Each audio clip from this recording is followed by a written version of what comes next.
Aren't you a little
Aren't you a little short for a stormtrooper?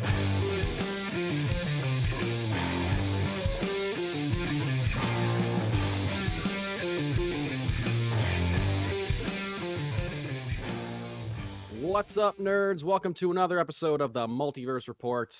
We are recapping the week's nerdy news from the Disney Vault to the public domain and everywhere in between. My name is Mike Gibson. With me as always, Steve Haller. What's up, Steve? I don't know, Mike, but that sounds a little ominous. Little ominous? Yeah, the public domain. The public domain. No we'll get into what we're crazy talking about that. capitalistic money to be made off of this? What? That's right. That's right. You probably know what we're talking about if you're plugged into the world of entertainment news. If not, stay tuned. We're going to dive in. But first, we need to say, first of all, Happy New Year. Happy New Year, Steve. Oh, yeah. Happy New Year, Mike. How's your 2024 going so far, buddy? A lot of skiing, a lot of comics. A lot of comics. There you so go. far. Yeah, because tell the people what your resolution is for do you call it a resolution or just a I don't goal, know. probably, right? I just called it a holy hell, why not? This is a decent idea. A thing to try to do. Yeah. Probably a really dumb idea, but we're giving a go to 1,000 comics in 2024. 1,000 comics. Yep. 1,000. That's napkin math. You're looking at 2.7 comics per day. A day. Which okay. Like I'm keeping it as open as I can to make it. It seems like a daunting task as it is. I'm not going to make it harder on myself. So like reading collected editions, each of the individual issues will count. Sure. Rereading Books you've stuff, read before, sure. you're able to reread, sure. Yeah. Like if I want to go back and look at, I think I was telling you, like I've wanted to for a while, look back at the Dark Horse run of Tales of the Jedi and Rogue Squadron. Sure. Go back and look at those. Perfect opportunity. Problem solved. So yeah, that's my craziness for the year. It seems. I think you can do it. That's hard enough. Mm-hmm. But here's what I, as a person that co-hosts a podcast with you where we normally talk about comic books. Yep. I want to say that you should keep a tally, keep a run, maybe not of all 1,000, but just like general, by the end of this year, I want your top 5 comics that you read this year. Okay. All right. I'll see what I can be hard because I feel like by July, they're all just going to be a mush of right. There's just whatever going to be things. I've read 25 in 7 days, and nice job. Like there's somewhere I'm like, did I read that? Yeah. Okay. Cool. So yeah, I think like in the moment, if you finish one and you're like, that was exceptional, just like write it down on a note somewhere, and then at some point be like, nah, these were the best. These ones were better than the other. You know what I mean? Yeah, absolutely. Don't wait till October to start thinking about it. Obviously, you got to do it as you go along. Keep a little tally of the good ones. I'm just interested in what you're going to dive into. Maybe we make it a weekly thing. Like, hey, Steve, how's your 1,000 comics thing going? Yeah. And what's do you have any recommendations? Have you read something that you should recommend? That's a good idea. Yeah, not bad. And it sounds like a conversation we should have had off the air, but we might as well discover this idea we're live here, in front of the people. Just workshop it. If anyone follows me on Threads, I've been updating all of the comics that I've read at this point there. So yeah, it's been anything from catching up on the Energon stuff to Hunger in the Dusk, a couple issues of that, to finishing up Fall of X, and I believe the last one I read was X-Men Blue Origins, which is Cy Spurrier. Spurrier, Santos, and Toe did a kind of retcon on Nightcrawler's origin story, but it's not a retcon in a bad way. They kind of, how did I phrase it? They wove more story into the existing story without invalidating it and made it make sense. It was kind of how a retcon should be done. So yeah. Well, that's good to know. Yeah, definitely a good one. And then I even have, I already have a couple of comics built in from our friends at Funky Town Comics and Toys. That's right. Yeah, there you go. Sorry, Funky Town Comics and Vinyl and Toys and whatever else you want to buy. And I've got a whole library of DC stuff here if you need to step across the aisle crossover and to reach that 1,000 goal. I'm here for you, buddy. I'll see. Right now on the DC side, I've got the Rorschach trade and the Oh yeah, Strange Adventures trade Yeah. that are staring at me. there you go, Oh, man. and Those Swamp are Thing two. Green Hell. Oh yeah, there you go. You're off to a great start. Yeah, You're gonna why make not? it. You're gonna be done by October. I bet. It's my prediction. Another thing that I predict is that Steve and I will be at Syracuse Collectors Con this March 16th and 17th at the New York State Fairgrounds. Collectors Con being put on by our friends at Funky Town Comics, who, by the way, sponsor this podcast. I hear right in front of me, I have a flyer that was given to me a long time ago for Collectors Con. And just to name a few people that are going to be at Syracuse Collectors Con, it's going to be a whole Power Rangers reunion, folks. Tracy Lynn Cruz, Christopher Lee, Blake Foster, Justin Nimmo, Patrick David, Roger Velasco, and Siwan Ward will all be there. Power Rangers reunion. Plus, we got some Ninja Turtles actors, including Brian Tochi, Ken Scott, and Robert Rist. Voice actor Lisa Ortiz, Muppet creator Guy Gilchrist. I'm into that. I'm a big Muppet guy. We got wrestlers Demolition, Medusa, and Lisa Marie Varon. Then we got artist Matt Flint, writer, very popular DC and Marvel writer Steve Orlando, Jeff Brennan, Miguel Santiago. A whole bunch of great stuff happening. And me, comic writer Mike Gibson, and us, nerd podcast hosts Steve Haller and Mike Gibson of the Multiverse Report will be there as well, plus a bunch of other great comics and toys and vendors and all that kind of wonderful stuff. So check us out. But Steve, we've been talking a lot so far on this podcast, I feel like, without mentioning our big announcements that we have that we teased at the end of last week's episode. Oh, I believe that's called Bearing the Lead, Mike. It is called Burying the Lead. And thank you, loyal listeners and watchers, for sticking with us this far, wondering, when is that announcement going to happen? They all but told us what it was last week in our 2013 wrap-up episode. You guys may remember that we did an interview with a comic book writer, creator of many things, Simon Burks, not too long ago. We got a couple more of those coming up this month. This coming week, folks, I think this Thursday, right? The 11th, this Thursday, we will be talking to cartoonist, writer, artist, Jay Stevens, creator of the book that we just can't stop talking about, Dwellings, originally released in Canada and has been coming out in collected editions here by Oni Press.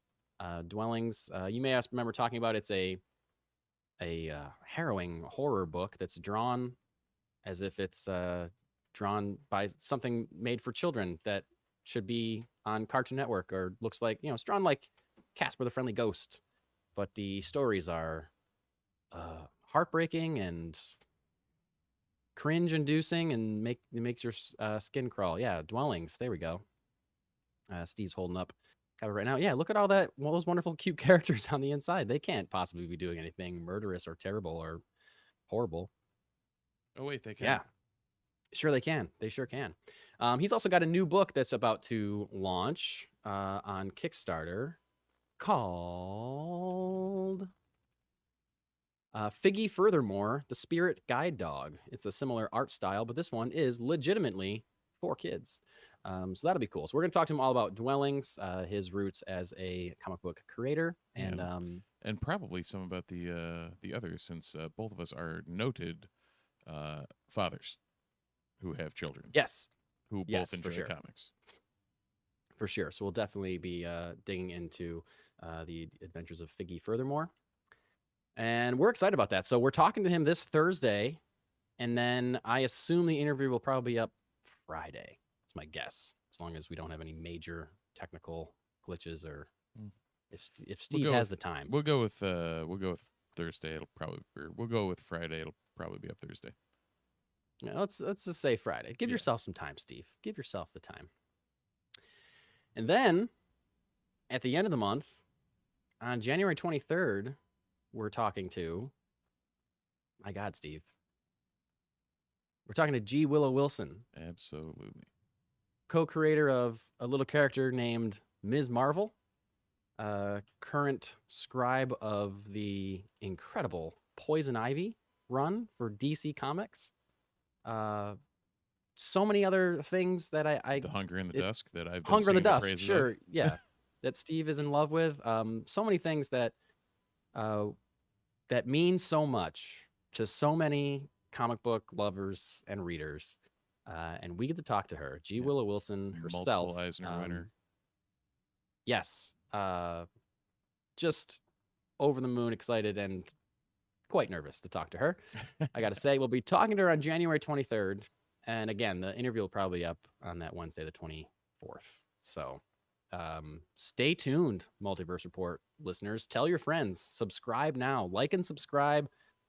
Subscribe to our YouTube channel if you're watching us. Subscribe to this on your podcast feed, whether you're Spotify or Apple Podcasts, whatever. Tell your comic book nerd friends. They'll be getting interviews with Jay Stevens and G. Willow Wilson this month from this podcast, The Multiverse Report. Absolutely. Yeah, man, I'm excited to talk to both those people. And if you did miss last week's episode, we knew we were going to talk to them. It wasn't purposeful. Steve and I both chose their books as some of our favorite books of the entire year. And that was legitimately true. Like, yeah, that was kind of the weird thing when we both dropped that. And if you go back and watch that episode or listen to that episode, both of us are kind of snickering because we had no idea that either of us was going to choose those books. And they were legitimate choices. Yes, legitimate choices. When I literally thought, I was like, it's like Dwellings is definitely my favorite series that I read this year, but I don't want to like make it seem like I'm, like, Right. oh, I didn't even think about the fact that we're talking to him next week. Like, no, it's just legitimately true. Like, it's for no other reason other than it was legitimately my favorite book that I read last year. So yeah, there's your big news. There's your big announcement. Stay tuned for those. If you have any questions that you want us to ask Jay Stevens or G. Willow Wilson, send them along to, what's our email address? The Multiverse Report at gmail.com. The Multiverse Report at gmail.com. Yeah, shoot us an email or message us via socials on Threads. We've been pretty active on Threads and also on Instagram. So let us know if you have questions for either of them on any of their projects. And very, very excited to talk to them. But enough preamble, Steve. We got some news to dive into. Not a ton of news, I got to say. Pretty light for January. Yeah. And it's still coming down off the holidays. Not really expecting it to be a whole lot of stuff. Right. You end up, you have a couple of major announcements earlier in the fall, winter time frame. Everybody kind of goes into the holiday season. Now we're coming out of it. January is notoriously the worst month in the world for movies and apparently for news as well. Yeah. Except last year, January was the month that we got James Gunn's announcement of the first part of the DCU. Though that was an exception. They probably chose January because they knew there wasn't going to be much coming out. Yeah. Smart. Wouldn't hurt. But I predict my 2024 prediction, not like a whole genius level prediction, but I'm pretty sure that we're going to get a ton of information about the DCU at Comic-Con this year. I guarantee you James Gunn and his DCU will have a whole panel at Hall H, and they'll be announcing actors and directors, probably more projects, tons of stuff. Just like Steve's prediction, we'll see whose comes true. My prediction is that James Gunn will have a whole panel at Comic-Con. Steve's prediction is that this year of movies is going to completely railroad the success of all future superhero movies. Mm-hmm. So we'll see. We'll see who's right. I hope you are and not me. It's going to take a little bit longer to see if yours is true, I guess. We'll see. Mine will know by July. But anyway, speaking of I can't think of a segue. I can't think of a segue from that. No, there's nothing. This is novel. But a pretty big thing. Actually, you could write a novel if you wanted to. I could write a novel. I could write a comic book. You could write anything. I could write a comic book. On, right now, the mouse himself. And I could use a certain character that I couldn't use a few weeks ago. Indeed. Because now, we thought this was worth talking about for any fans of pop culture in general. Mickey Mouse has entered the public domain. That's right. Mickey Mouse. Current copyright law states that a creator, something that creates a character or a thing or any whatever piece of work, art, the creator holds that copyright for their lifetime plus 70 years, up to a maximum of 95 years. One of the first Disney cartoons ever, Steamboat Willie, debuted in 1928 and featured the first appearance of both Mickey and Minnie Mouse, and therefore those versions of those characters are now officially in the public domain in the United States. I was going to say, that's U.S. copyright law. Other countries have other copyright laws. Mm-hmm. So I don't know if you're in Canada. I don't know if this applies to you. But if you're in the U.S., you want to make your own Mickey Mouse Steamboat Willie comic, go right ahead and do it. Right. And for Now, the record, that is specifically the Steamboat Willie version of Mickey Mouse. Right. But here's the thing, Steve. And I learned this week because I saw an article that mentioned that. And it said, now everybody, Disney and everyone else is reporting that, yes, it is specifically the Steamboat Willie version of Mickey because Disney still has copyrights on other designs of Mickey Mouse. Mickey Mouse hasn't looked the same since 1928. They have revamped him and changed him, and he looked different in the 60s than he looked in the 90s than he looks now. Now the current design of Mickey Mouse I think is great because it's like a throwback kind of style. It's almost stick figure-y. It's very like retro-y. I love it. But that's copyrighted. The version of Mickey Mouse in the 90s with the big eyes or whatever and the more detailed face, like copyrighted. But another way of saying that, that it's just the Steamboat Willie that they don't have the copyright on anymore. Another way of saying that is that any version of Mickey Mouse that Disney does not have an existing copyright on is free to go. So, Steve, if you and I create our own version of Mickey Mouse, throw an eye patch on him or a scar on his cheek or whatever, we're good to go. We're using Mickey Mouse. Snake Plissken in Mickey Mouse form? Yeah, I think I did. So he's free to be used if you invent your Multiverse Report parody right there. Yeah. Escape from Disneyland? Yeah. That's a great idea. He has to escape from Disney World into the public domain. There you go. Escape into the public outside the walls of Disney World. So this is pretty big news. And this was originally supposed to happen in 1984, but Disney fought to change the law in 1976 ahead of 1984. And then they did that again in 1997, seeking extensions both times. But apparently their luck ran out, or I don't know if they were even trying to get another extension, or they were just like, screw it, we'll just let it go. So you want to make a comic book with your version of Mickey Mouse, you're good to go. And just for the hell of it, we'll let people know other public domain characters that exist that are still very popular, that you can use in any way that you want, include Dracula, Frankenstein's monster, Zorro, Robin Hood, the Phantom of the Opera, King Arthur, Sherlock Holmes, Ichabod Crane and the Headless Horseman, Tarzan, Dorothy from The Wizard of Oz, Ebenezer Scrooge, and in Canada only, not in the US, but if you're in Canada, feel free to do whatever you want with a little character named James Bond. What? Huh. Yes, not the movies, but the original Ian Fleming novels are all public domain in Canada. Okay. So Canada can be pumping out their own James Bond material left and right if they want. Yeah. That's a huge deal. I didn't realize that until I was looking it up for this story. But Steve, do you want to know what a bigger deal is? Yes. I didn't put this in there because I wanted to blow your mind with it. 1928 is the year we're at for copyright, things going into the copyright. Okay. Right?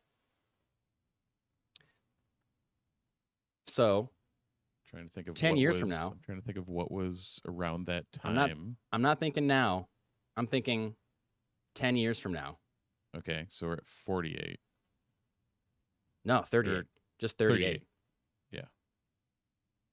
Can you think of a character from 1938 that will be in the public domain in 2034? Because I can. What are you ready? Are you ready? Superman. Oh. Oh. About that. Superman, Steve. In our lifetime, 10 years from now, Superman will be a public domain character. So And Steve, do you want to know who will be a public domain character 11 years from now?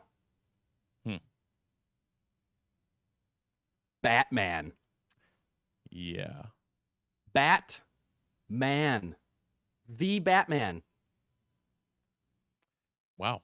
Do you want to know? Do you want to know who will be? Do you want to know who will be a public domain character? 12 years. Who do you got? Wonder Woman. All of the okay, and I'd assume all of the like most of the mainline Disney characters are also in that book, and like the Plutos and Goofies and Yep. yeah. But dude, can you imagine a world where Batman is a public domain character? Batman. No. I can't at all. Like 10 years from now? 10 years from now, Marvel could just start making Superman comics. Right. 11 years from now, they could make Batman comics. No one's stopping them. Huh. I don't think they would. I don't think they should. Right. But they could. You and I, I'm a comic book writer. I could write a Batman comic and just put it out. I could write it now and save it for 10 years, 11 years. Put it out.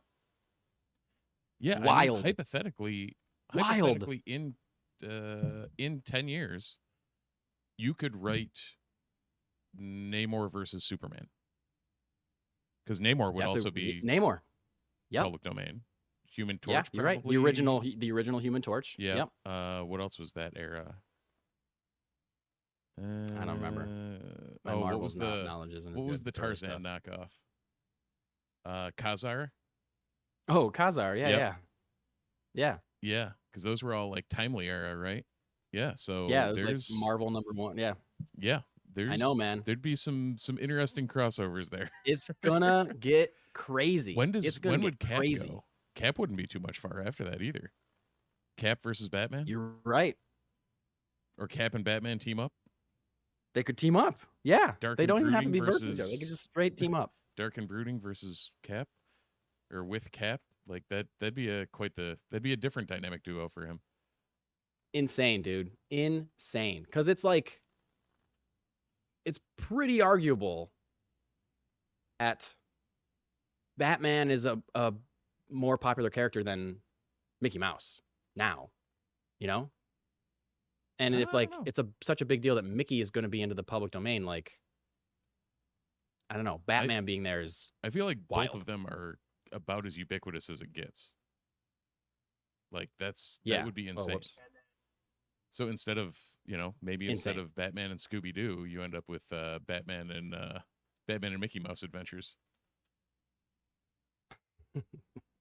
Well, that's a thing. Batman and anybody adventures. Yeah. Anybody. Wild. Anyway. Superman saves Pluto from a tree. I just thought that was crazy. Yeah. Yes, I know Pluto's a dog. I don't know how he got up there. It's fine. Yeah, but Pluto's kind of dumb, so he would definitely That's get stuck true. in a tree. Definitely. All right. I thought that was worth mentioning. Like I said, pretty light week for news, but we do have a little snippet that made just a stupid amount of waves based on what it was on the internet. Reasons. Yeah, did you read all the quote unquote backlash that this quote got? Completely. I don't understand why people were so mad about it. Okay, I'll just dive into it. We're talking about Star Wars. As one does. No one ever gets upset online about Star Wars. That never happens. For the record, precursor to this, I tried my annual Rise of Skywalker rewatch. Still shit. That's going to become my thing. Every year in the break between Christmas and New Year's, I will find a way to attempt to rewatch Rise of Skywalker and see if it improves. I feel like it's slightly improved, but still well at the bottom of my list. I mean, again, you don't have to think it's a good movie. You just have to accept the events of it as being canon. Oh, 100%. Not like fight against it. Yeah, okay. Because that's where people get really tripped up. The stupid shit happened, but it's still a bad movie. And they were Yeah. fine. There's I mean, plenty of it's good just like, points to it. There's moments. There's a lot of moments. Sure. It's just, I don't know. It's like Yeah. they It's just cobbled like, it's together, like Attack of which the is what they Clones. did. Are we like super glitchy tonight, or is it just me? I feel like our video is like stopping and starting. As long as Yeah, the audio, the audio is okay. I'm okay So- with it. But okay. Anyway, Star Wars. Director of the new, as of yet untitled, new Jedi Order film featuring Rey as a character, Sharmeen Obaid-Chinoy. She's doing an interview with CNN, and they asked her about her Star Wars project. And she said, quote, "I'm very thrilled about the project because I feel that we're about to create something very special. And we're in 2024 now, so it's about time that we had a woman come forward to shape a story in a galaxy far, far away." Yeah. Now, a bunch of idiots jumped on this quote because there's a lot of idiots out there that just want any excuse to be mad at Star Wars, any excuse to be mad at the Disney era Star Wars, any excuse to be mad at Lucasfilm, any excuse to be mad, period. And they found a way, clearly this quote, she's talking about how she is the first woman that is going to direct Right. And was Star Wars film. asked directly about this. Yes. Like her response Yes. is directly to a question that predicates that response. Yes. Yes. I saw people twisting this into her insulting Deborah Chow and Bryce Dallas Howard and women that have directed episodes of Star Wars television. And yes, she didn't specify film versus TV in this quote, but it is clear to me that it should be clear to everybody that she's talking about how she's the first woman to direct a Star Wars film. Star Wars is a film franchise. It started there, and in my opinion, it should still be there. The shows are great. Shows are fine. I need a movie. We've talked about this before. Steve and I, pretty much agreement. We believe Star Wars mostly belongs on the big screen. Shows are great, but give us a movie. Give us a movie. And that's what Sharmeen Obaid-Chinoy is going to do. She's going to give us a movie, and she's not doing it to spite Bryce Dallas Howard. She's not doing it to spite Deborah Chow, who both did incredible jobs with the episodes of Star Wars television they have directed.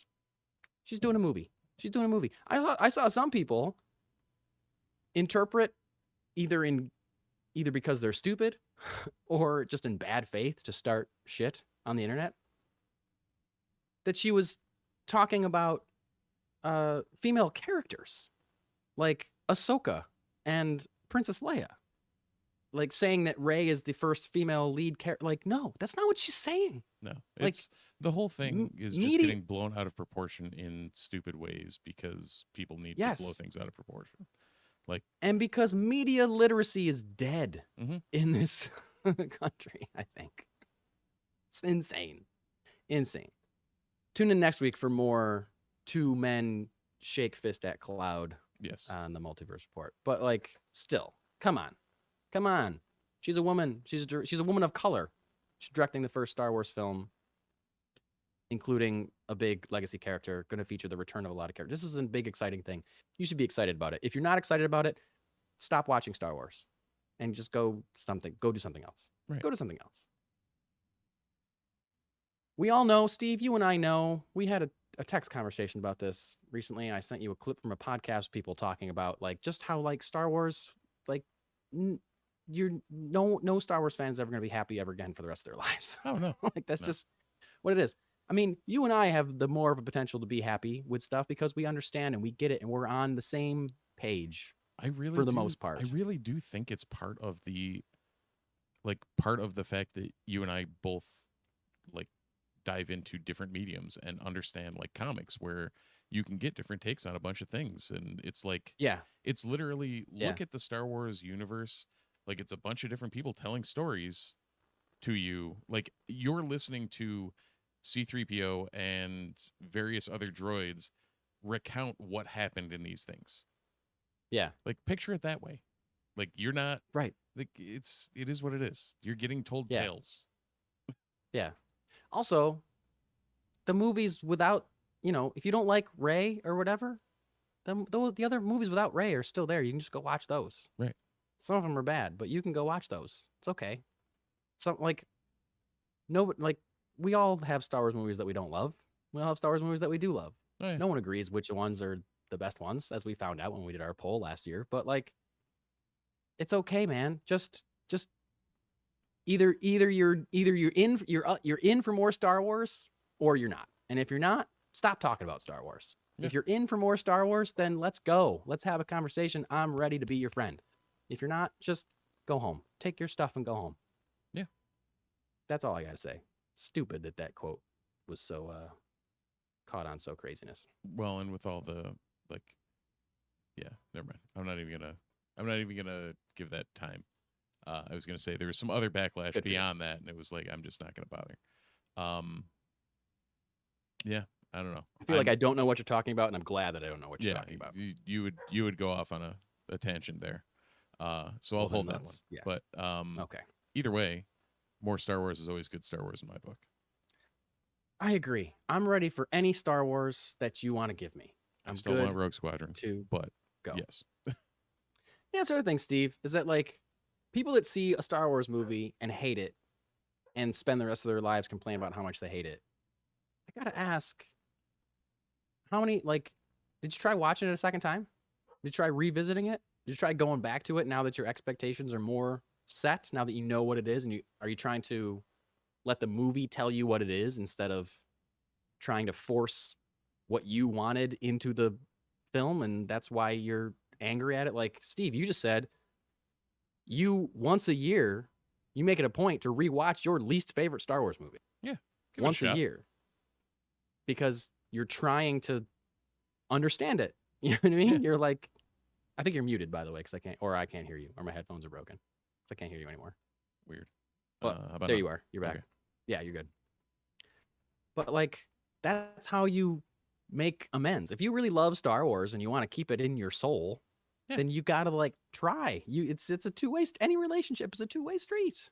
And I got Star Wars. Besides the relationship I had with my mom and sister, longest relationship I've ever had in my life. Yeah. So like, that's a relationship I want to keep going. So I gotta put in the work. You gotta put in the work too, people. That's what I'm saying. This is our public service announcement from the Multiverse Report. Yes. Again, I've said this before on this podcast, but your relationship with Star Wars, a lot of times, I heard someone, I can't remember who said this. I heard this on a different podcast, but I'll say it. I believe in it strongly. Your relationship with Star Wars is like if you're dating somebody and they cheat on you, but you decide to stay in the relationship and try to make it work, you can't keep bringing up that fact that they cheated on you. You got to move past it. You got to get out. You just got to keep going. You just got to keep going. That's all it is. You got to get over it and move forward. And because if you don't, then it's never going to work. If you don't do the work to get over it, it's never going to work, people. So just keep an open heart. Like Steve, he watches Rise of Skywalker once a year. That's more than I watch Rise of Skywalker, and I like that movie more than he does. It's not in my top 5. No. I think you're muted again, Steve. Oh, no, I'm just talking softly and I have a condenser you're just, mic. okay. Yeah. Now you're just tricking me. Yes. All right, let's stop ranting about Star Wars stuff that has been said a million times. It's frustrating that it has been said a million times, and yet we still feel the need to say it. That's what is enraging. That really is. When we do our Star Wars spin-off podcast, it's going to be a lot of unpacking of the fandom, I think, in general. Likely. Did I just mention something that we haven't publicly stated that we haven't even really finalized? Anyway. You might have actually. But we do need to work on that. We really do. It's a new year. We should get some wheels in motion. Anyway, there's a little teaser for you fans out there. Got a little bit of DC talk. And as I said that, I just realized that when I was a kid, there was a band named DC Talk who had one song that I thought was really good and catchy. And then later somebody told me they were a Christian rock band. I didn't realize. Huh. That's the whole story. Oh, yeah. I mean, one of their albums point is to it at all. Jesus Freak. Yeah. So, yeah. Yeah. No, I'm Christian rap and rock trio. Ooh, I don't remember them being not in the song that I knew. There wasn't any rapping. I don't Mm. remember the name of the song. I don't remember how it went. I can't hum it for you. I just remember I heard a song and I was like, "Ooh, this is a good song." And then someone was like, "Oh, they're a Christian band," and I Mm. was like, "Okay." It didn't stop me liking that song, Right. but I didn't like seek out Dive in more of deeper. their material. Yeah. Yeah, fair enough. Anyway, we have a little DC talk, and it's all about the Lord Jesus Christ.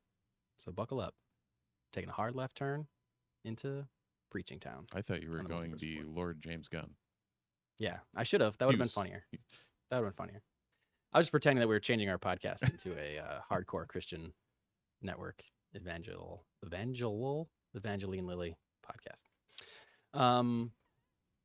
Talking about We just- DC, We just did like 4 What? right turns and ended up Yeah. back on the Oh. train. All right, let's go. way off the rails. I'm just gonna barrel through it and go straight forward. We're talking about the fate of Harley Quinn. Everybody, Harleen Quinzel. Harleen Quinzel herself, Margot Robbie, was asked by Variety magazine. I think online news outlet is a better way to say it. Do magazines still exist? I guess they do. Yeah. They asked her about playing Harley Quinn again, if she would ever do that. She has plans on playing Harley Quinn again. And she said, quote, "I always wanted Harley to be a character that would get passed on to other actresses to play. The way there are so many iconic male characters. That was always the dream for her. Harley's so fun and can go in so many different directions. You put her in someone else's hands and it's like, what are they going to do with her? The options are endless." I certainly understand what she means by that. This is a non-committal answer. She's not saying no, but she's also saying, like, I don't care that Lady Gaga's playing it in the Todd Phillips Joker sequel. I don't care. And I think, and she's got a good point. Like, how many people have we seen play Batman? And we've talked about it on the show before that everybody that plays Batman finds a different angle to express the character. And we get different versions. Same with like Joker and like all these characters that get like Right. molded and shaped, and you get to be like, "Ooh, well, Jack Nicholson did this really well, but Heath Ledger did this really well," and that, you know, like it's fun Right. to have that kind of conversation. The 3 Spideys So I totally plus get that. Miles plus like Exactly, Spider-Man. Exactly. So I get that a lot, and I, for one, love Margot Robbie as Harley Quinn. I would love her to play Harley Quinn whenever she wants to. But I also do like I mentioned recently, how part of the reason I'm excited about a new DCU is that we get one more round of fun, like, ooh, who's going to play Batman? Who's going to be cast as this character? Which we don't really get anymore in the MCU. Like, until the MCU decides to fully reboot, we're not going to have a conversation of like, oh, who's going to be the new Iron Man, you know? Right. And that's kind of a bummer, because it's kind of a bummer on the DC side too, that if this DCU really works and takes off and is around for a long time, then we won't get any new Superman casting or Batman casting. Because I kind of like that Batman was like James Bond. Like every couple of years, we just got a new one, and it was exciting to see what the new one was going to be. And like, and much with like the James MCU Bond, and- the quality of movies varied wildly. exactly, but that's kind of part of the fun of it, Oh, you yeah. know? And if the DCU is successful and goes for a long time, then it's going to become the same as the MCU, where it's like, okay, we just know the tone and we know the person's going to be playing this character until they're dead, or whatever. Like how fun would it be if they? I mean, I love that the MCU has done what it has done and is doing what it is doing, but like, also kind of be fun to be like, oh, how is Ethan Hawke going to play Iron Man in this movie? You know, now that they recast and they're rebooting the Iron Man franchise, you know, that'd be cool too. Anyway, long story short, that's what Margot Robbie said about playing Harley Quinn. Somebody asked James Gunn about it on Threads, and he said, quote, "I haven't talked to Margot about Harley for a long time, but I'd love to work with her again as Harley or as someone else. There are no plans at this time for anyone else to play Harley. I mean, other than in Todd's movie, Joker 2, or the animated shows." And that was cool that he said, like, I haven't talked to her about it, but I'm not casting anybody else as Harley Quinn, right? That's basically him saying, until she says she doesn't want to do it, she's going to be my Harley whenever I get to Harley Quinn. Someone responded to that saying that it's sad that he hasn't made any plans for Harley yet in his DCU. And James Gunn responded to that person saying, that's not exactly what I said. So it seems that he does have an idea or a plan for the character of Harley moving forward. Just hasn't announced it yet, haven't talked about it yet. And again, like I just said, in his mind, it's going to be Margot Robbie until it's not. So do with that what you will. I know that there are people out there. I'm kind of one of them. I'm on the fence. But I know there's people out there that say like, "Yo, James Gunn, if you are rebooting the DC universe, you need to do a hard reboot. Leave even the good stuff. Margot Robbie, Peacemaker. You know, it's insane that you have what's her face as Amanda Waller in the first place, and getting rid of her would be insane. But if you're doing Viola Davis, there you go. I couldn't. Yeah, crazy that she's playing Amanda Waller, and that's a great casting. And just as Margot Robbie is great as Harley Quinn, but if you're doing a reboot, then you should just get rid of everything, or else people will be confused. I see that, but I also am just like, but Margot Robbie's so good as Harley Quinn, so good as Harley. But again, it's like the thing where, Jack Nicholson is the greatest Joker of all time until you cast Heath Ledger, and then you don't believe that someone else could do that. So these characters are malleable, should be open to new interpretations of them, which Margot Robbie seems to be. And we'll see if James Gunn is as well. So, yeah. Steve, any connection to Margot Robbie as Harley Quinn? You want to see her stay? Want to see her go? Either or? You seem like someone that wouldn't really care one way or the other. No, I mean, she's been great in everything I've seen her in, but there's nothing that screams nobody else can do this, or I would want nobody else to do this. So yeah, right. I mean, for continuity's sake, and I guess like you said, we've kind of been by the MCU almost beaten into submission on somebody has to be the one playing this character, right? And it seems like I don't know. I mean, I like that there's multiple Hellboys. I like that there's multiple. Sure. Any character. Superman, Mahershala Ali Batman, taking back over Blade. Like, two that's different cool. takes on it. Cool. Exactly. So I agree. Might as well. I mean, it doesn't predicate her from coming back to the role. So yeah. Right. Yeah. Fine. Right. Do whatever. Yeah. James Arnold Taylor and God, brain. Ewan McGregor are very different versions of Obi-Wan Kenobi. Obi-Wan. Yeah. As Alec Guinness. Yeah. Yeah. Yeah. So. Yeah, I agree. I mean, I would Sam love. Witwer is not Ray Park. Yeah, I would love Margot Robbie to return, but I'm also super excited to see how Lady Gaga plays her. Yeah. In Joker 2. And what's going to be a very different movie too. Wildly different. Yeah, exactly. That's going to be wildly different from any of the movies that Margot Robbie has played Harley Quinn in, which is also wildly different from, as James Gunn mentions, the Harley Quinn animated show, which is also excellent. And Haley Coco is great as her in that as well. The voice of her. So anyway, like, these characters are malleable. They're more malleable than a lot of people think they are. Yeah, absolutely. Give them a chance. All right, Steve, do you have a comic to review? I can't believe we're already at comics. Are we going through this too fast? Should we tangent a little bit more? No, we're dead nuts on. Oh, okay, then let's do some comic reviews. Yeah, I got one. You? I do have one. I have one from our I guess I have the B cover of one of our favorite comic authors. Oh, yeah? Yeah. One James Tynion.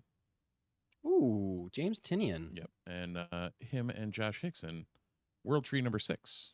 Oh, the new World Tree. We were just talking about World Tree on last week's episode. And by the way, Steve, before you jump into your comic review, I should have said that's the top of the show, but I'll say it now.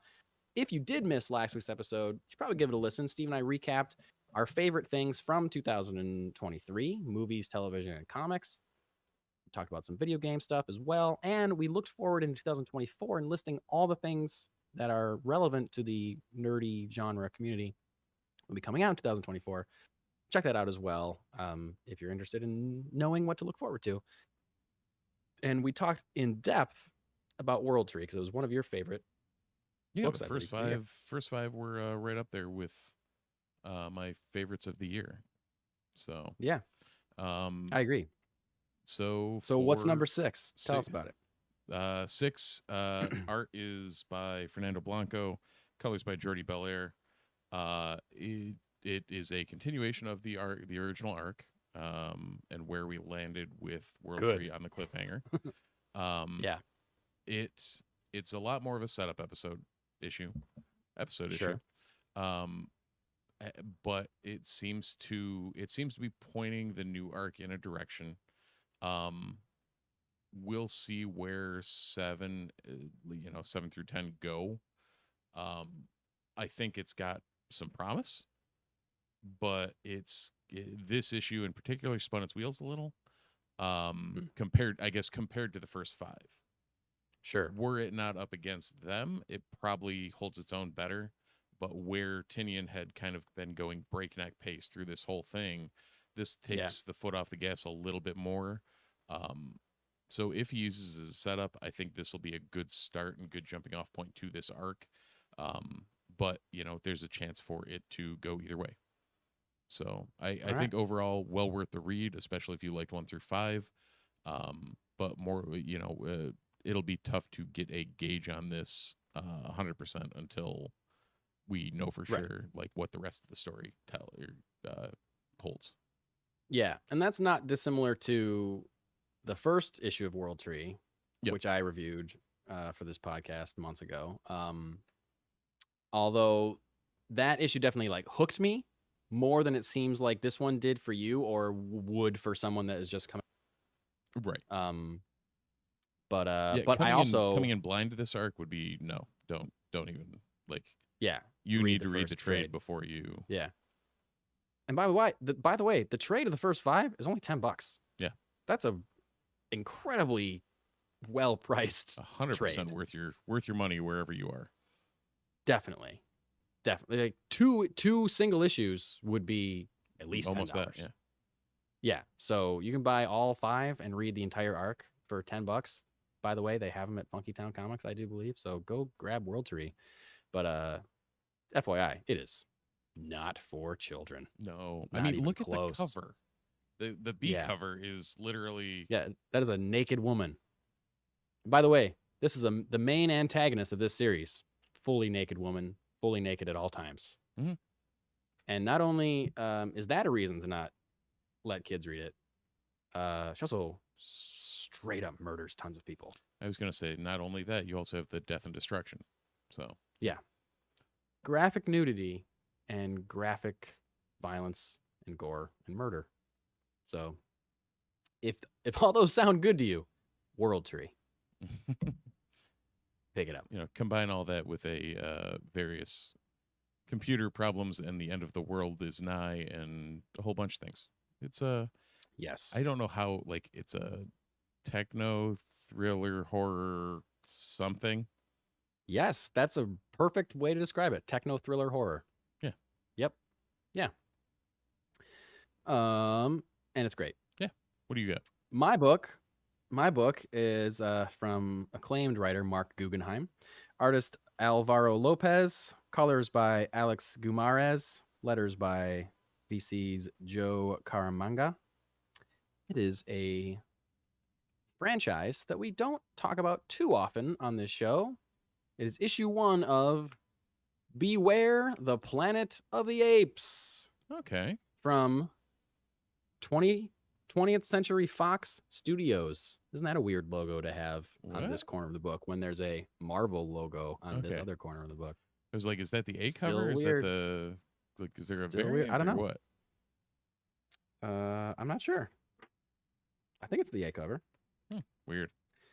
But still, I remember them saying that 20th Century Studios was going to be like the brand of all Fox things under the Disney umbrella. Was going cool. But anyway, Beware the Planet of the Apes is a prequel comic series to the original Planet of the Apes film, which is good for me as a reader because that's the only Planet of the Apes movie that I've ever seen all the way through. Oh, there you go. I've seen snippets of other ones here and there. I haven't seen any of the new ones, which is dumb. I got to sit down and watch those. I think we talked about that. Like I had seen the first because one we saw the trailer for the new one just came out. Yeah. And we talked about that trailer and I was like, I got to sit down and watch these movies because they look good. And I've heard that they're very good. Yeah. All that first trilogy I heard. The one that I saw was good. Or maybe 2. I don't know. Might be 2. All right. More whatever I saw was good. Yeah. More Andy Serkis right. mastery of performance capture. Anyway. Yeah, so it takes place before the original Charlton Heston film. And I don't know enough about Planet of the Apes comics. I know there's been Planet of the Apes comics before. So I don't know if the first couple pages are straight out of an original Planet of the Apes comic okay. or if they're just drawn to look that way. But can you tell from the art, like the vintagey quality Yeah. of the style of the art? Like it's got either it's got a Silver Agey reproduced. feel. Yeah, it's either because this shows like them crashing on the Planet of the Apes, which happens in the movie and seemingly maybe happened in a comic book sometime. I feel like they either reprinted that art or recreated it for like the prologue of this book, first couple pages, and they cut back to it anytime there was like, I guess it's not a flashback, it's like a flash forward, I guess, because they say that the crash will take place soon, and it jumps back to now, which is taking place before Charlton Heston and his crew crash. And it's fine. This is a fine story. I think if you are a huge Planet of the Apes fan, then you'll love this. But me, as like someone who thinks that first movie is great, but I haven't seen it in 20 years. Right. But I think it's a great movie. I saw it once and I thought it was really good. It felt a little like, so what to me. It didn't like grab me. It's like it's very tied into that movie and that mythology. But for someone who's a casual Planet of the Apes fan or is looking to get into Planet of the Apes, this is not where I would say that you start. I say you start with that original movie and then maybe immediately after read this. Be like, oh, Okay. I see the connections, but like it's been so long since I've seen that movie that I couldn't make those connections with this. It's well written. The art for the most part looks good. There's a couple scenes where characters are talking like in shadow, and maybe it was just the lighting in the room that I was reading it in, but I felt like it was like way too dark. Like I could barely tell what was happening in the panels. In a way that I don't know that it was intended. Maybe if it was intentional, then great, but didn't seem that way. Yeah, like it's good. It follows the characters of Cornelius and his wife. What's Zira or Zila? Zira, I think her name is, right? Yeah, like Dr. Zaius is in it, so you get like a lot of the characters from the first movie. Not the Charlton Heston character, obviously, because it's before he crashed. Most of it. The woman character that he falls in love with in the movie is a character. So like, there's like strong tie-ins to that first film. But again, this is not a great jumping on point for someone who's looking to be a Planet of the Apes fan. If you are, then I feel like you will love this. But for me, someone who's more like tangentially into Planet of the Apes, then, it was fine. Adjacent. Yeah, it was like fun, but it wasn't. There wasn't anything new. It was just like another story that takes place in that world. It didn't bring in like new mythology or lore because it can't really, because it's a prequel, right? So it can't do too much. So it's not your favorite, not your favorite fake primate. Exactly. Yeah. Exactly. Speaking of fake primates, you know who else is in the public domain? King Kong. Mm. Yeah. There you go. Wild. And so, speaking of 10 Monsterverse type King Kong stuff, fights. I know you started a show. I did. Should we get through the rest of the comic stuff before we talk? Oh yeah, I was thinking random after things? we got the I do want to say that. I forgot about the rundown. So yeah, before one shots, let's hit on that. All right, so we'll do comics and then we'll talk just random things that we watched recently, and we'll wrap up with some one shots. This week in your local comic book store, you got Action Comics number 1061, Avengers number 9, Batman and Robin number 5, Blade number 7, Blood Commandment number 3, Captain Marvel number 4, Daredevil Gang War number 2, Fables number 161, Giant Size Spider-Man number 1. Sounds cool. Lots of spiders this week. That's actually Miles and dope. Venom, but is that Eddie's son as Venom? I believe Dylan Brock. All right. So cool. Dylan Brock versus Miles in that Giant Size. Cool. Nice.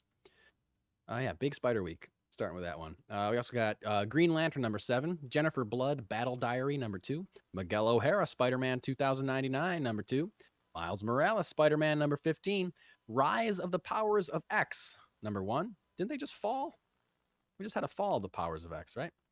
So it's Fall of the House. The Fall of House of X. X, which is that's Rise next. That'll be number 26 on things I read. and then Rise of Powers of X. Those are the two. So Fall of X happened. These are the relaunch titles to start the X line again of reset. Okay. Coming out of the Krakoa era. Sensational She Hulk number 4, Sentry number 2, Sped Force number 3, Gwen, Spider-Gwen Smash number 2, Star Wars number 42, Subgenre number 3, Thunderbolts number 2, Titans Beast World number 4, Transformers number 4, Ultimate Spider-Man number 1, Usagi Yojimbo Ice and Snow number 4, Wesley Dodds Sandman number 4, Wolverine number 41, and public domain hero himself, Zorro, Man of the Dead number 1. Steve, I know you're pulling that Ultimate Spider-Man. Oh, 100%. My only question with Ultimate Spider-Man is which variant cover, because there's a ton of them. A ton.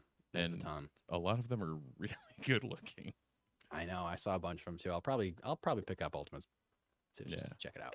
I mean, there's a whole bunch of like Marco Cicchetto covers that are Black Suit, Classic Spidey, and 2099. And they're all in the same pose with 3 different suits on. And I'm like, those just look great. Those are 3 excellent suits. Those are probably the 3 best. Yeah. Maybe the 3 best Spider-Man suits. Yeah, probably. I don't know. But certainly Classic and Black are like just perfect. Just perfectly designed. You don't want the Ben Reilly cutoff hoodie? Ben Reilly's good. It's okay. It's but it's just very a little on the 90s. It's very 90s. Very 90s. Scotty Young, I think I've talked about how much I either love or hate Scotty Young covers. There is a great Peter and MJ Scotty Young cover that it's a store variant, so I doubt Funky Town ended up with it. Just because I'd assume you probably have to order like the world's worth of comics to get it. But there's a whole bunch of very cool incentives and open orders that check them out, because relaunching the Ultimate Universe is, I mean, the last time they relaunched the Ultimate Universe, we ended up with Miles. So something cool will probably happen somewhere. Yeah, hopefully. Fingers crossed. Absolutely. Transformers number 4. That's going to be a pull, because I did not realize how good those books were until I read them. So good. And it's like, oh, yeah, they're great. Okay. Yeah, they're so good. You got anything jumping at you on there? I don't know if I'm pulling anything this week. I don't know. I am. Like I said, I'm probably gonna pick up Ultimate Spider-Man number 1, but other than that, I've just got like a buildup of stuff that I feel like January I'm gonna try to dive into my pile of stuff that I have purchased and not read. Well, you won't get to it in February, so I will not get to it in February for multiple reasons. So, that's why I'm going to try to really hit hard in January. And I'm talking trades and graphic novels and also single issues. They're just piling up. So, got to crack that pile at some point. So that's going to be my focus. And what else I'm going to do in January, Steve, is I'm going to finish watching Monarch Legacy of Monsters, the Apple TV Plus show, which I've seen 2 episodes of, and it's great. Yeah. So good. You mentioned it on last week's wrap-up podcast. And I started my 3-month free trial of Apple TV Plus just so I could watch it. And man, yeah, great. Excellent. Looks great. Very intriguing storyline. Good amount of gross monsters. Yeah. At the same time. 100%. It's it ticks all the buttons for what you want out of a Monsterverse show. Yes. And Wyatt Russell, Kurt Russell is just hilarious of how they're doing that and how well it's working. Yeah, I just got at the end of episode 2 is when they reveal Kurt Russell shows up at the end of episode 2. And it was really cool because I was watching his son in the first episode and in the second episode, and anytime he says something, I'm like, yeah, I can see Kurt Russell saying it like that. Yeah. I'm like making connections to be like, and then I'm thinking, is that just how he is acting, or was he specifically like, how would my dad say this? Right. And I don't know. I think it's probably a little bit of both. I never thought of that, of like how he had to be like, huh. Wonder how my dad would do this. Because, I mean, no offense to Wyatt Russell, but I don't think Kurt Russell is saying, how would my son say this? I think he's like, I'm Kurt Russell. I'm going to do this the way I want. And I think Wyatt probably knows that. Yeah. He's like, he's going to be Kurt Russell. I need to be Kurt Russell. Yeah. I'm Yeah, as close as anyone else can probably get, but I need to do a little bit of homework, maybe. Yeah, I never thought about like Wyatt's actually been in a good number of things that were all really quality. I think I've only seen him in Falcon Winter Soldier and this. Did you ever see Under the Banner of Heaven? No. You should watch that. That's really good. He does a really good job in that. Okay. But yeah, I mean, Falcon and Winter Soldier. I thought he was great in that. Yeah. I hated him. Oh yeah, it's. I mean, I was supposed to, so he did a great job of what he needed to be. Yeah. But like, I was thinking of Under the Banner of Heaven. I was like, oh shit, that was him. So yeah, he's got some range. Yeah, it's not quite his dad yet, but what are you gonna do? Who is? Who is? I mean, besides Kurt Russell. Yeah. Who is Kurt Russell? Who is Kurt Russell? Steve, I guess the other thing that I watched, not just in the past week, but maybe in the past like week and a half, for the first time in probably 15 years, I watched the Lord of the Rings trilogy. All three. I hadn't seen them in so long. And god damn it, those movies are great. They really are. They're great. Yeah. It was a bit of a bummer having not seen them in 15 years, seeing that a lot of the effects don't really hold up as well as you want them to. Yeah. Like they were like groundbreaking visual effects at the time, and now you can really see if you're looking, you can see a lot of green screen seams. You can really tell when like in the years since those movies, there's been a huge kind of narrative about like, oh, they used forced perspective in so many shots, and it's like they use forced perspective in some shots, but a lot of time Elijah Wood is not really there. He is composited. It's like either his head on someone else's body, or it's straight up these four characters are standing in front of a green screen while these human-sized characters are standing in a real set, and you can tell. But that's very nitpicky because the movies are still great, and the reason that the movies can ascend past the noticeable failings of the visual effects is that those visual effects are combined with insane epic built sets and practical effects and miniatures and just like real people riding real horses through real amazing New Zealand landscapes. And so like it's the combination of those things that make those movies work, and especially Return of the King, which is just an absolute knockout movie. Does it need to be 3.5 hours long? No. But am I gonna complain? No. I don't care. I don't care. Right. Like that's one of those movies where it's like I said, like, I think that's about the Batman. Like, the Batman is 3 hours long. Does it need to be? No, but I love every second of that movie. I love watching it. I love the way it looks. I love the way it moves and sounds, and I love everything about that 3-hour movie. I felt the same way about Return of the King. I was like, this shot could be way shorter, or he doesn't need to spend this much time with this conversation, but I don't care. I don't care. It took me 3 nights to watch Return of the King, and I still cried at the end of it. After, like, breaking it up, it still completely worked for me. The end of that movie is incredible. During which of the 17 endings? Yeah. That's the other thing, too. That last ending with Sam coming back, like, you do not need that at all. It should have ended with the boat sailing to the Grey Havens. That should have been it. Hey, perfect ending. At least they cut a couple of the endings from the books. Yes, that's true. That's true. But, like, you got this extended edition. Like, you can just save that other ending for the extended edition and make it 5 hours and 2 minutes long. Yeah. Anyway. I want to do some one shots and wrap this pupper up. Sorry. I don't know why Pupper sent me for a loop there. Yeah, I don't know. I don't know. I don't know why I'm making so many weird noises. I'm trying to get this cord to not hit me in the leg. Get this guy Puppers. Yeah. Let's see. One shots. I have to read the the notes. That's what I have to do for these, right? Yeah, I know. Sorry. Yeah. I put your name in big capital bold letters right above it. So It's funny how that happens. Yeah. So Steven Yeun exits the Thunderbolts movie.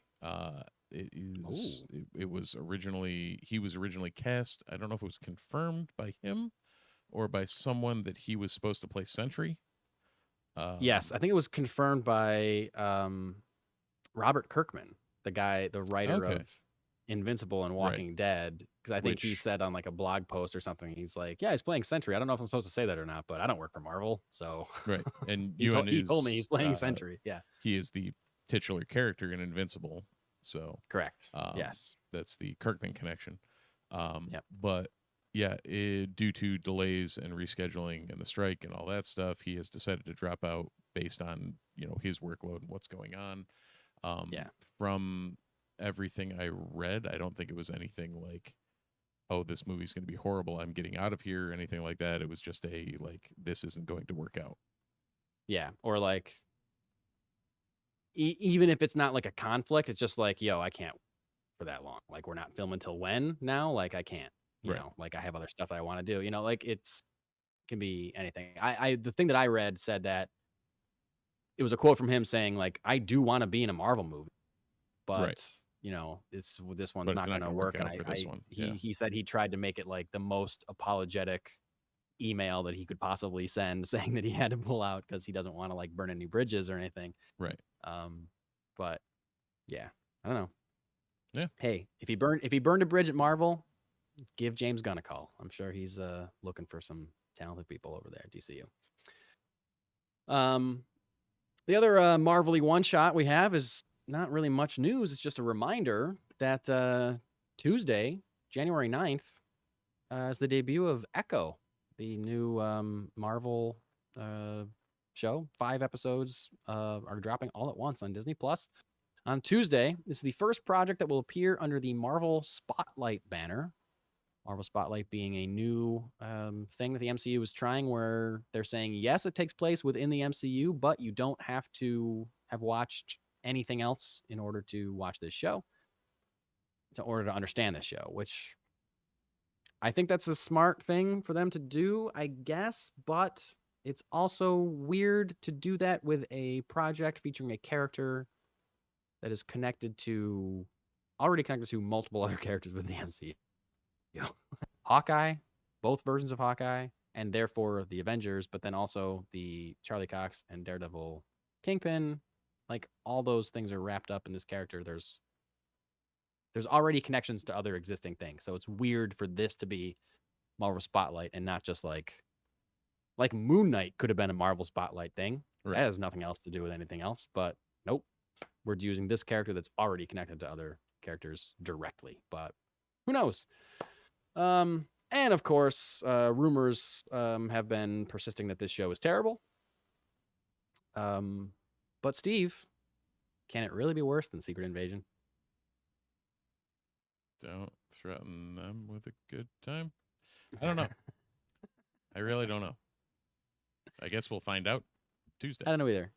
I am I'm gonna stay positive. Because I still remember how much I thought Secret Invasion sucked. So I can't imagine that it's worse than Secret Invasion. So I don't know, like Kingpin's, like Vincent D'Onofrio's in this show. Right. Right? That alone is gonna like raise it a point. My brain for me. says Charlie Cox has to show up in the show somewhere. I think he does. I think that's been confirmed. Oh, right. I think he's in it. Okay. Yeah. I don't know if he's in it as Daredevil or just as Matt Murdock, or I don't know how often he's, Right. but I don't know. We'll see. I'll burn through all 5 of these episodes quick as I can when I'm not watching Monarch. Right. And if Now that it's it's my new really thing. good, then that'll be fine. And if not, then that'll be fine too. I think we'll all be very pleasantly surprised if it just turns out that it's just a super sleek, awesome action show. That'd be great. I hope it is. But again, dropping it all at once in January, not a great sign. But they I don't didn't. know. But again, they didn't drop Secret Invasion all at once. So like, how bad could it be? I don't get it. I don't get it. They had confidence in Secret Invasion, and it was the worst Marvel show I've seen, hands down. I mean, it is also officially TVMA, True. so maybe that. Yeah, that's has right. We got a something to do with how trailer it's that looked pretty dropped. great. And Yeah. yeah, I mean, my brain is going into this of like, yeah, okay, if it's really good, it's really good, and if it's not, it's not. But I have Yeah, no. I guess I I want to don't go in really- with no Yeah. pre-existing issues with it. Yeah, I guess my expectations are more set as a giant question mark than anything else. Yeah. You know, I'm not expecting it to completely light my world on fire. I'm not expecting it to be as good as the Netflix Daredevil show. No. Well, if it But it's is, also even hard better. it's also hard for me to expect it to be as bad as Secret Invasion. Right. So I don't know. I've been wrong before, but like again, I just remember that trailer that we saw looked pretty great. It did. But also, like you said, a lot of hardcore violence in that trailer. So we'll see. We'll see. And you know what? With that, I think we're done. We got anything else? Is that it? I think we did it. I think we might have. I think if you want to hear more from us, reach out to us or check us out on social media. I know both of us have kind of adopted Threads, it seems, compared Yeah. to some of the others. Mike can be found at Carol's Kid with a K. I can be found at Dutch Heart. We can both be found at the Multiverse Report on Threads. That's right. Same thing on Instagram, actually all around. If you want to follow those 1,000 comics in 2024, I'm cataloging those on Threads. So, Yeah. I guess the email address is themultiverseport@gmail.com, website themultiverseport.com. Leave us a 5-star review on Apple Podcasts, on YouTube.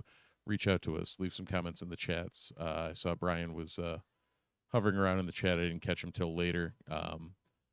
But yeah, come interact with us. We're recording every weekend, usually Sundays around 9:40.